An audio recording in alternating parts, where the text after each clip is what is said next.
జూబ్లీహిల్స్ ఉప ఎన్నికల్లో బీజేపీ కనీసం ప్రభావం చూపించలేకపోయింది. కనీసం డిపాజిట్లు కూడా దక్కించుకునే స్థాయిలో ఓట్లు తెచ్చుకోలేనటువంటి పరిస్థితుల్లో ఆ పార్టీ నిలబడింది. వాస్తవానికి బీజేపీ సికింద్రాబాద్ ఎంపీ, ముఖ్యంగా కేంద్ర మంత్రి కిషన్ రెడ్డికి ఈ ఉప ఎన్నిక ప్రాణప్రదంగా మారింది.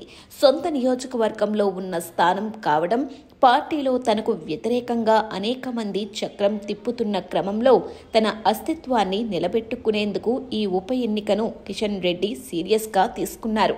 ప్రచారాల్లోనూ అదేవిధంగా అభ్యర్థి ఎంపికలోనూ కూడా ఆయన కీలక పాత్ర పోషించారు.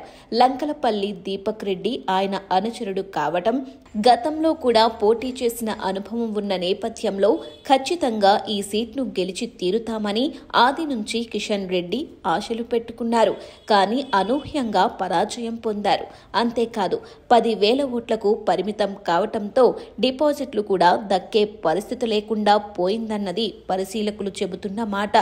ఒక రకంగా చెప్పాలంటే ఇది బీజేపీ అభ్యర్థి లంకలపల్లి దీపక్ రెడ్డి కంటే కూడా కిషన్ రెడ్డికి చాలా కీలకమైన ఉప ఎన్నిక కావటం మరింత విశేషం. అంతేకాదు కేంద్రం నుంచి 40,000 కోట్ల రూపాయలు తీసుకొచ్చి నియోజకవర్గాన్ని అభివృద్ధి చేశానని ఆయన పదే పదే చెప్పారు.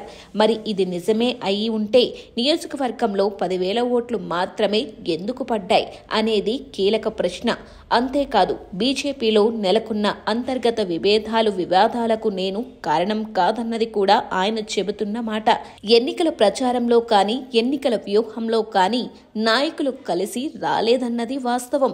ఏదో తూతూ మంత్రంగా బండి సంజయ్ ప్రచారం చేసినప్పటికీ ఇతర ముఖ్య నాయకులు ఎవ్వరూ కూడా పెద్దగా ప్రచారంలో పాల్గొనలేదు అన్నది వాస్తవం. ఎలా చూసినా బీజేపీ ఓటమి ఖచ్చితంగా కిషన్ రెడ్డి మెడకు చుట్టుకుందన్నది రాజకీయ నాయకులు, విశ్లేషకులు చెబుతున్న మాట.